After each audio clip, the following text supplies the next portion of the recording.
Okay, this is 106, roots of negative numbers and negative exponents. Okay, if you look at 106.A, roots of negative numbers, it says we remember that every positive number has a positive square root. Also, every positive number has a negative square root. Okay, so I've got the square root of negative 16 right here. Just ignore that for right now. If we asked you to find the square root of 16, okay, you could put 4, and that would be correct, because 4 times 4 is 16. Right? You could also put negative 4, though, because, of course, negative 4 times negative 4 is also 16, right? Because when you multiply a positive by a positive, you get a positive. And when you multiply a negative by a negative, you get a positive. All right, now if you look at this one, the square root of negative 16, all right, if I asked you to find that, you wouldn't be able to get an answer, because 4 times 4 is 16, and negative 4 times negative 4 is 16. Neither of those get negative 16. And if you said, well, but I can do 4 times a negative 4, and that'll give me negative 16. That's true, but that's not a square root, because a square root is the same number times itself. And we have two different numbers here. We have positive 4 and negative 4. So for an expression like this, you don't even worry about it. Now, if they asked you to do this here, all right, then you treat this like a negative that's outside parentheses. It's not protected. So like the book says, you put your finger over it, do this part, which would be 4, and then put the negative sign there, and your answer would be negative 4. Okay. Now, for example, 106.1, it says find the third root of negative 8. Okay, you can't do square roots for negative numbers. You can't do fourth roots, sixth roots.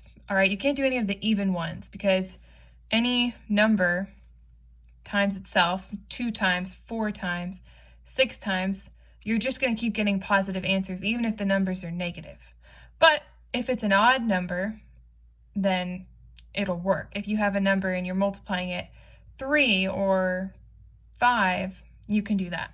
Okay, so to illustrate, the third root of negative 8, okay?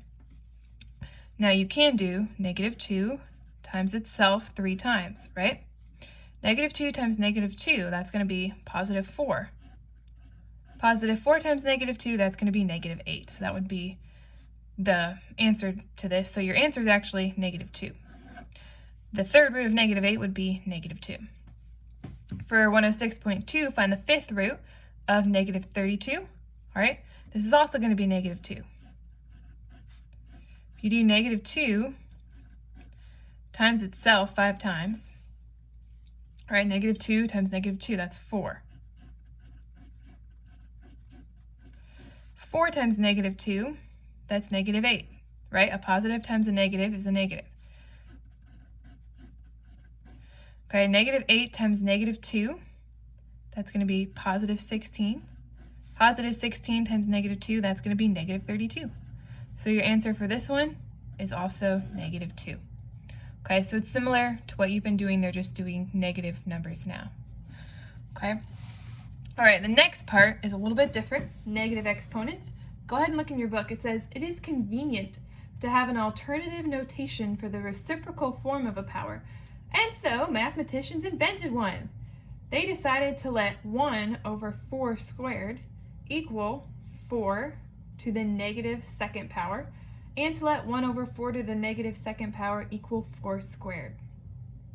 All right, and then it goes on to say how you can't evaluate numbers with negative exponents. Okay, so like we have here, you have 1 over 4 to the negative 2. All right, you can't evaluate something like this. So the first step you need to do is you need to make this exponent positive. All right, now to make any exponent that's negative positive, you need to flip. You need to get the reciprocal.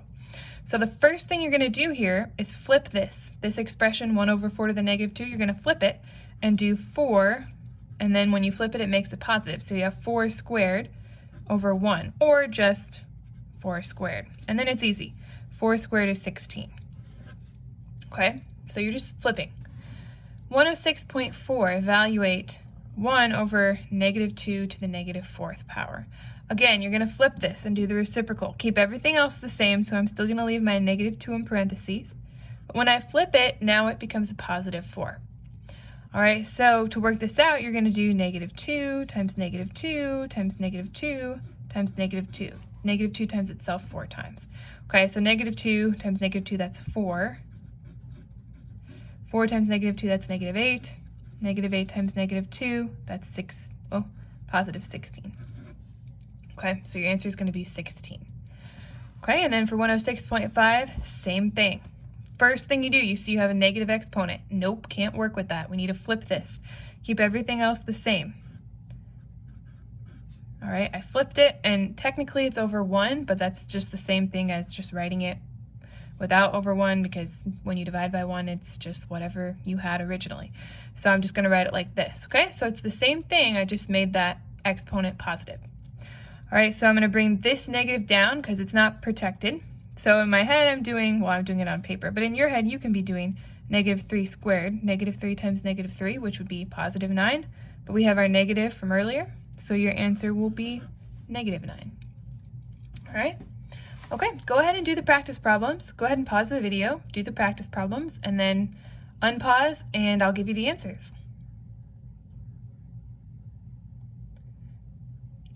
All right, I'm assuming that you've worked the practice problems and now you've pressed play. So let me give you the answers here. A is negative 3. B is negative 7. C, you should have 1 over 25. That should be positive. And D, you're going to get 25. All right. Okay, now you should have been able to get those. If you didn't get them, then just go back through the lesson and look through, and I think you'll be able to figure out on your own how to get those answers.